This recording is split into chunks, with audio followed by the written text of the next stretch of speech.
Winter Roses, Summer by fairytalelovr. Chapter 28, Lucky Horseshoe. Benjen followed the dull metallic thuds down to the back of the armory. The servants had been gossiping, and his wife couldn't help herself but to meddle in household issues. So she'd been in the kitchen to hear the talk, and she ran up to tell him. "I think I haven't seen you do this since the day Lyanna and father had their huge argument about her unwelcome betrothal." Ned sighed, dropping his arm and taking a step back. "I guess I had it coming." "I think it's called bottling it up, big brother. Want to tell me what finally made you tip over? I cleared the place, so there's no one to overhear us." The Lord of Winterfell felt a pure wave of frustration and helplessness threaten to swallow him whole. "I never told you." "You have to stop keeping secrets, Ned," Benjen said seriously. "It will drive you mad one day." "Do you remember Harrenhal?" Ben snorted. "As if any of us could ever forget that." "Well, you remember how Brandon asked Ashara for a dance in your name, then you two were inseparable for the rest of the night." He frowned. "Am I finally going to find out for certain why Lyanna was unmaking your bunk to make it look like you'd slept in it for Big Brother's benefit? Not that it was much of a stretch before." Ned blushed deeply. "I never did thank her for that. Brandon would never let me live it down." "No, he wouldn't have," Benjen agreed. "As if he had any moral to censor you or anything else in that regard." "Anyway," Ned cleared his throat, we did. "You were together." I was going to ask father for leave to marry her. But then on the way north I had to go to the Vale, and I met up with all of you again. It was on the way to Riverrun." "Not me," Benjen pointed out. "I was the Stark in Winterfell." Father had stayed back, and I met Brandon up ahead." "He never could hold his horse back." "Neither him nor Leah. I talked to him about Ashara, about how I was going to ask father permission to ride south." "Let me guess, Brandon told you you were going nowhere?" Benjen said, and Ned raised an eyebrow. "You weren't there those last few months, brother. Leah was insufferable, threatening to run away or jump from the top of a tower if Robert so much as crossed the neck." "Well, I doubt she'd actually jump, but I never doubted she'd run away.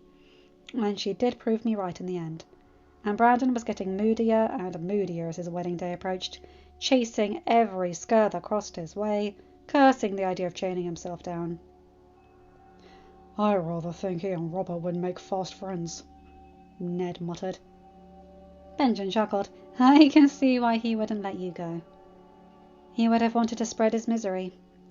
He saw how in love you were, and at least until he was feeling less oppressed, he wouldn't have allowed any happiness around him." "I suppose that explains why he rushed south."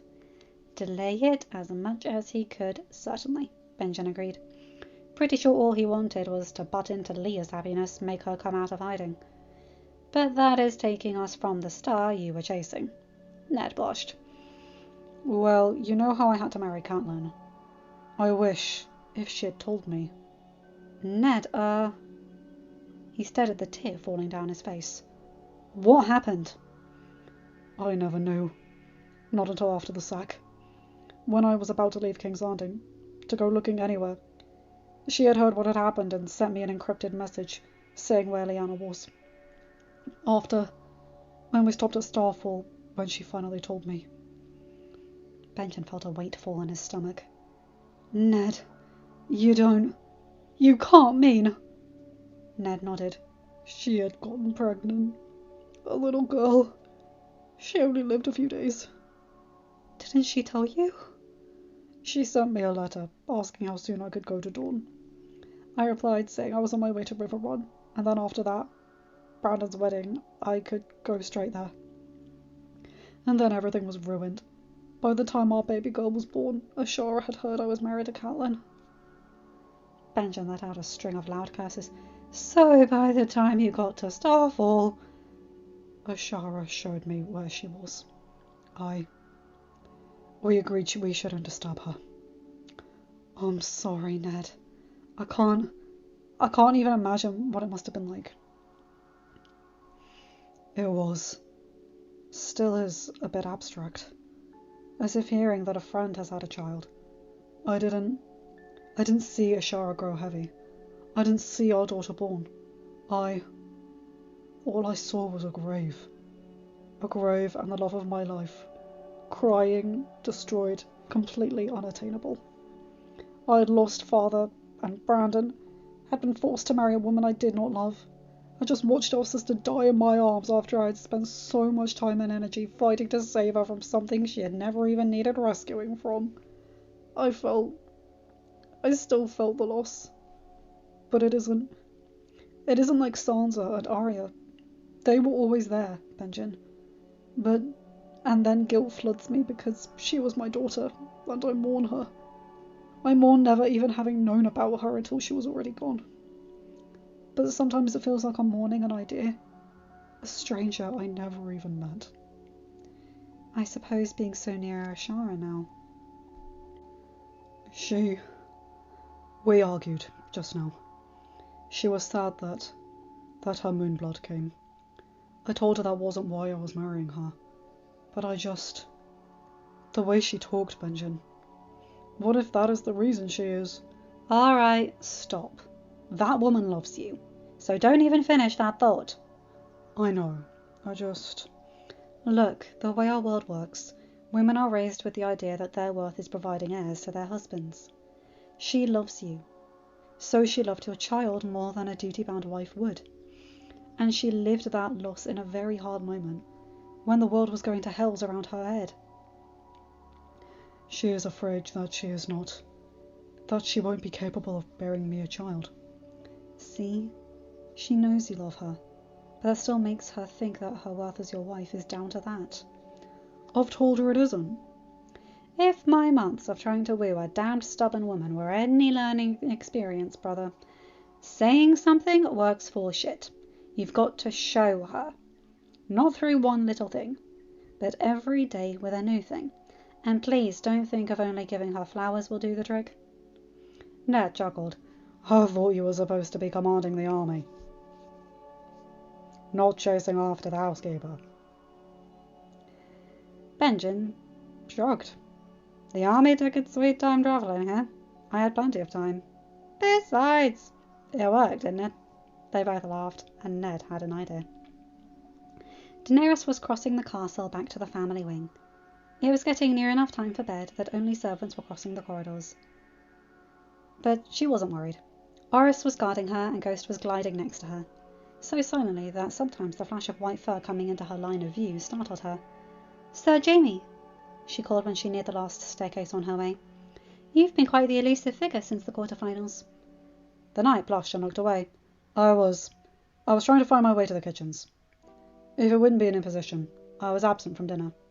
I'll have a servant bring you food, Dany said. Why do you do that? She asked, and Jaime looked up, blushed deeply, and looked away again. I don't know what you mean. Yes, you do. You are flippant and portray yourself as someone who doesn't have a single care in the world. You look to be so arrogant that you don't let the opinions of mere mortals affect your godlike importance. A lion doesn't concern himself with the opinion of the sheep. Perhaps, but it looks like he concerns himself with the opinion of a dragon, because you can't even bear to look at me. Jaime clenched his jaw and tried looking at her. He managed 3 seconds staring into her amethyst eyes before he looked away. Is it due to what your nephew did back in Winterfell? Or is it because you drove a knife in my father's back? He sighed. I regret that it was his back. I wish he had been facing me on better terms. But I don't regret killing him. It was a mercy for thousands. Dany walked forward until she was within arm's length.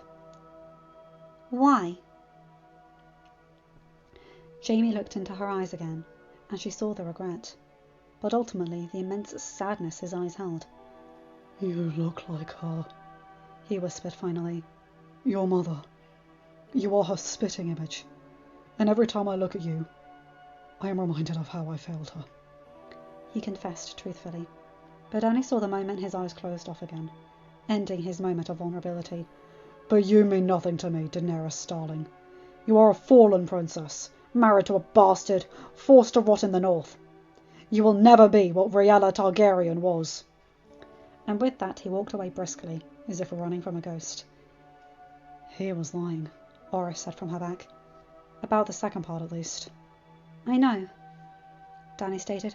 Oris, after we reach my chambers, send for the kitchens and have someone bring him food. I don't want him sulking about the place. And then send for Sir Barristan and tell him I would like to walk through the gardens at some point tomorrow. Preferably after he and Lord Starling finish their display in the courtyard, as everyone else should be sufficiently busy gossiping to overhear what we're talking about. She started on her way back to the family wing, cursing lions and mad dragons in her mind. Ella was curled up in bed, still fighting her way her sadness. Tears were now rushing down her face, because of the memories that were brought back, the sight of blood on her small clothes, and her conversation with Ned. She was so lost in her own misery that she didn't hear the door open. Ella? Called the little voice anxiously. She startled, sitting up. Sansa, what is it? Sorry, Are you crying? Oh, it's nothing, dear. Couldn't you sleep? Is it your shoulder again? Sansa nodded. I can go if... No, this is nothing. Why are you still awake? It's my shoulder. It's worsening. Every day it feels like it's healing, but at the same time the pain is getting stronger. All right, we are seeing the Maester. Ella started to stand up. But Ella! No, Sansa, this is not normal. We are seeing the Maester and we are telling your father. But it's only when I try to sleep. You just said it's getting worse. We are seeing the Maester and that is final. Can it at least wait until the morning? Ella looked at the shadows beneath her eyes, visible proof of her nights badly slept. Sansa fidgeted, playing with the hem of her wrap. Do you want me to go back with you and tuck you in? Ella asked, and Sansa shrugged. The woman smiled. Very well. Come here then. Sansa looked up. Come, sweet. I need the company. Smiling, the girl set her wrap and robe on a chair next to the bed and climbed onto the right side where Ella wasn't in, her slippers clanking against the floor. The woman opened her arms and Sansa nestled into them. Ella exhaled, caressing Sansa's long auburn hair, taking comfort from her presence. A few minutes later the door creaked, open again, and Ella raised her head, careful not to disturb Sansa's slumber. Night terrors? She asked in a whisper. Arya shrugged, blushing slightly. I dreamt Sansa was hurt, that she'd been shot in the shoulder. Ella frowned. At Sansa's insistence, they hadn't told anyone about the girl's nighttime pains. So, how was it that Arya knew? Deciding to leave the mystery for later, she shifted to her back and opened the arm Sansa wasn't lying on. Come here. We can all protect each other from night terrors. Arya smiled and climbed into the bed as well, falling asleep quickly. Ella felt some of her pain ease.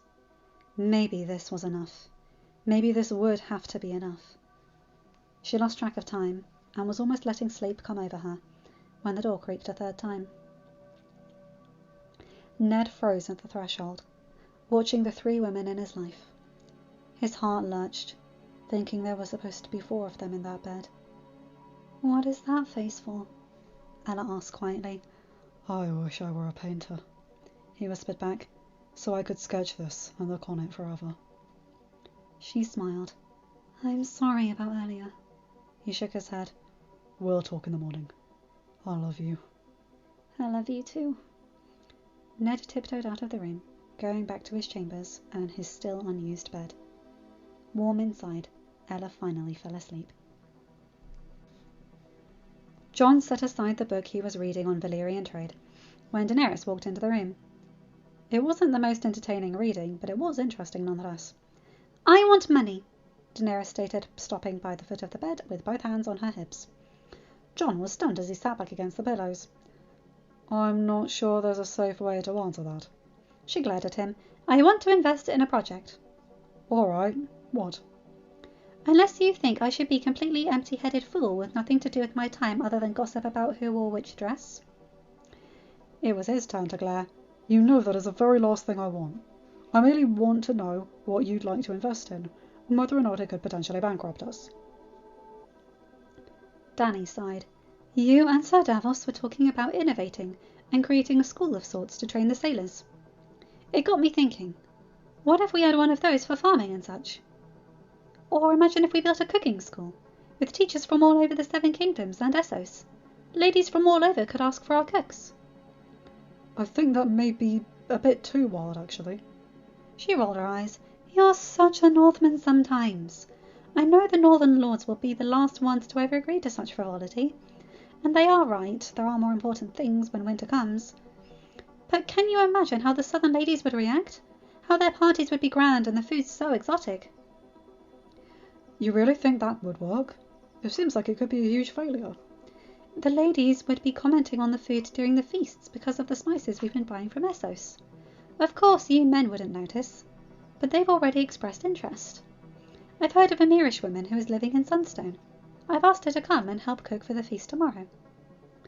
All right, if people show interest and therefore it looks like a reasonable investment, I'm all for it. That Magister from Pentos, the one who gave you the eggs, he's talking about opening more trade. So I suppose we could get a good deal for spices and ingredients, since he's so eager. Good. So can I have the money? John rolled his eyes. If tomorrow the ladies demonstrate interest, we can sit with Sam and look what we can do regarding finances. I don't want to censor you, Danny, but we're investing a lot in the mining business, and this tourney, and wedding, and the jewellery show are being damn expensive. It's a good investment, he chuckled. Yes, it is. The jewellery show is a stroke of genius. See, I know you were smart. Danny smiled. Very smart of you to say that, my dear husband, she said, letting her dress drop to the floor, baring her small clothes. John let his chin fall in awe. Were you planning on resorting to this to convince me? She shrugged. I was hoping I wouldn't need to show you how trade with Essos is interesting to convince you. We can say this is a reward for being a good husband and listening to your wife. He eyed the flimsy red silk. How do they even do anything in Essos? Danny laughed. If everyone is dressed like this, I guess it loses its appeal. I've been told we Northerners are very prudish. Good. I think I like being surprised like this. Good thing I bought a few different colours then, I suppose. You're a menace. Arya pulled the horse carefully through the courtyard. She didn't have Sansa's love for pretty things, therefore she had no ardent desire to join the jewellery show. So she had decided to go for a ride, even if alone. But halfway through the bridge to the main island, the horse had thrown a shoe. So she had to walk him back the whole way. She was nearly stomping now, in a way Ella would certainly censor. But apparently every servant in the castle had decided to take the day off to snoop around the jewellery show, because no one had been in sight to take the horse. Knowing she couldn't just leave the poor animal to its own luck, she walked down to the forge. It was nearly empty, apart from 2 people at the back. One of them was clearly an apprentice. A boy who looked younger than Bran was excitedly watching as the older boy showed him the proper way to use a tool. "Excuse me," she called out, getting their attention, making them both jump and stand up straighter. "I need a smith." The older boy bowed his head. "Of course, my lady. What can I do for you?" He set the tool down and cleaned his hand on a rag and pulled his shirt quickly over his head.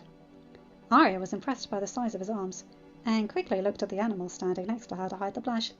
"Horse threw a shoe," she said. "We only make weapons," the boy said. "We don't care for them horses." Arya was amused. The boy looked like he didn't know which side of a sword pierced a man, but he was clearly very proud of being part of the we. The older boy chuckled. "Drennan is right, my lady, and Lord Starling is very demanding when it comes to the horses. I can see if there's anything else on the hoof, remove it so he won't hurt himself. But then I'll say we just take him to the stables to wait for Sar. He is the one who does all the shoeing." He eyed the wolf embroidered on her chest. "I can take him from here, my lady. You should go to the presentation." "No, thanks." "Why are you the only ones who seem to have not gone?" The smith shrugged. "I helped the jeweller with a bit of it. Apparently I have an eye for detail. My former master also said that." Arya frowned. "I've seen you before." "Name's Gendry, my lady. Lord Starling hired me in King's Landing. You probably saw me in the Tower of the Hand for a few days." "Nice to meet you, Gendry," she said with a smile. "I'm Arya Stark." He smiled back quickly before turning back to the cranky horse. End of chapter. Hi guys, hope you enjoyed that one. Oh, I love that bit with Ella comforting Sansa and Arya. And also that bit, her shoulder wound and Arya sensing it. Very nice. You'll see that in a few chapter or two. And also Arya meeting Gendry. Yee! Yeah, they're one of my OTPs. I know they're way too young for any of that now, but the fact that she's impressed by his muscle, first crush alert.